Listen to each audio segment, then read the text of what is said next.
Study motivation YouTube চ্যানেলে তোমাদের সকলকে স্বাগত। আজকে আমি তোমাদের সামনে স্বাধীনতা দিবসের খুব সুন্দর একটি বক্তব্য আলোচনা করব। শুভ সকাল। এখানে উপস্থিত সকলকে আমার তরফে নমস্কার ও ভালোবাসা জানিয়ে আমি আজকের বক্তব্যটি শুরু করছি। আজ 15ই আগস্ট, ভারতের স্বাধীনতা সংগ্রামের ইতিহাসে এক স্বর্ণাক্ষরে লেখা দিন। 1947 সালের 15ই আগস্ট ব্রিটিশ শাসনের অবসান ঘটে এবং ভারতবর্ষ এক স্বাধীন ও সার্বভৌম গণতন্ত্র হিসেবে আত্মপ্রকাশ করে। এই দিনটি কেবল একটি তারিখ নয়, বরং প্রতিটি ভারতীয় হৃদয়ে গাথা একটি গৌরবময় অধ্যায়। কিন্তু এই লড়াই ছিল অনেক কষ্টের এবং যারা আমাদের স্বাধীনতা এনে দেওয়ার জন্য নিজেদের প্রাণ বিসর্জন দিয়েছেন তাদের জানাই আমার শত কোটি প্রণাম।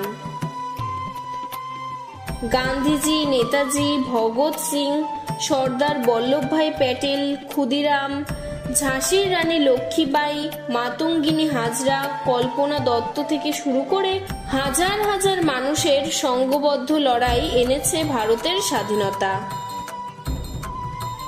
এই দিন 1947 সালে দিল্লির লালকেল্লায় স্বাধীন ভারতের প্রথম প্রধানমন্ত্রী জওহরলাল নেহেরু জাতীয় পতাকা উত্তোলন করেন।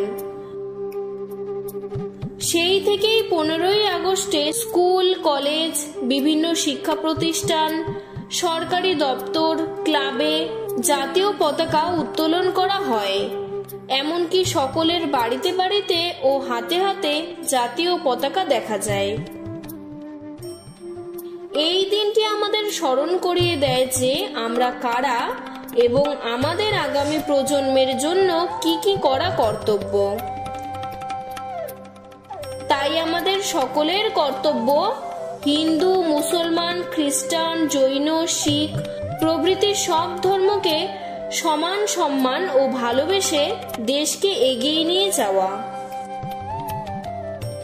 সকলকে ধন্যবাদ জানিয়ে আমার এই ছোট বক্তব্যটি এখানেই শেষ করছি। জয় হিন্দ, বন্দে মাতরম।